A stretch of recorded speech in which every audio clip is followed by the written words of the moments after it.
This is a really exciting weekend in general for sports. This weekend, I think LA will cement its place not only as a pinnacle destination in the marathon world, but also as an Olympic destination and Olympic host. The city will host not just one, but two world-class races in one single weekend. And we have the capacity to do this and get ready for the Grammys 2 days later. Los Angeles has the infrastructure, has the people, has the experience to make sure we can move through this city and that the race conditions are second to none. The U.S. Olympic team marathon trials on Saturday, followed by the 31st annual Los Angeles Marathon, builds on our heritage here in Los Angeles. On Saturday 1st, in partnership with USA Track and Field, Los Angeles is proud to host the U.S. Olympic team, the Trials Marathon for both men and women, welcoming nearly 400 of the best marathoners in the United States. These trials will bring these almost 400 runners here to Los Angeles, and this year's combined field will be the largest ever. The top 3 male and female finishers will earn that golden ticket to go to Rio.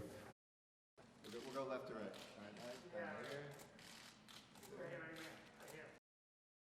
We are very excited to be here in Los Angeles in 2016 to kick off our Olympic journey. And there are 3 things that we are really, really proud of with this event. As the mayor mentioned, we have the highest number of athletes that will be participating in the Olympic marathon trials. To qualify for that spot in Rio. We are very excited that we have a record purse, $600,000 in prize money that will be distributed to the athletes that participate in this race. And for the first time in history, we have live primetime coverage on NBC for both the men's and the women's event, which we're really, really thankful for that opportunity as well. Present Max with his bid. All right, everybody set.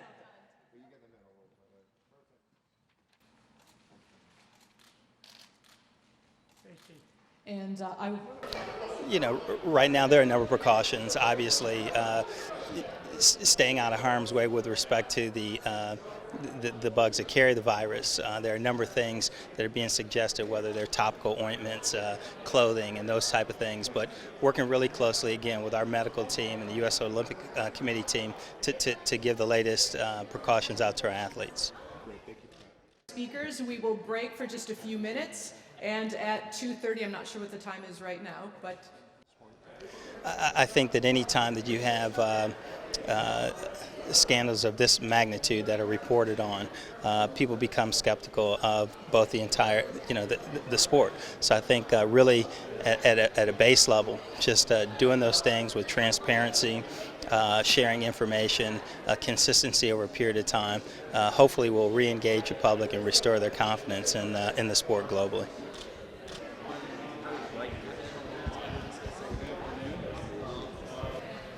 I don't think if it continues like that, we would lose people. People would not open us. They wouldn't trust us. How can we inspire us generation if we lie to them? So we need to be honest. We need to make sure we do everything right, to make sure like people who are caught doing it, they are punished and they are not allowed to compete in the sport.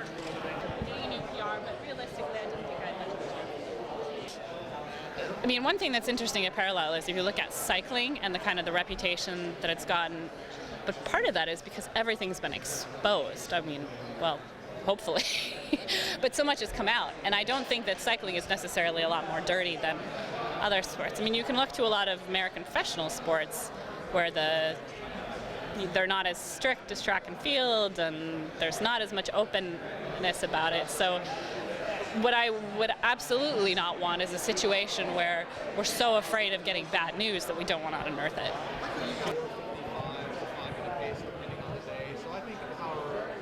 Yeah, so I think in the U.S. distance runners, I think we're doing okay. There's been a few people busted, but I think U.S. distance runners compared to our global counterparts, we're doing pretty well. There's been a lot of problems with U.S. sprinters, but I think the U.S. overall, compared to the worst offenders, we're doing pretty well. But every country has their problems. Every country has their cheats. There's no country that hasn't been tainted by all this stuff.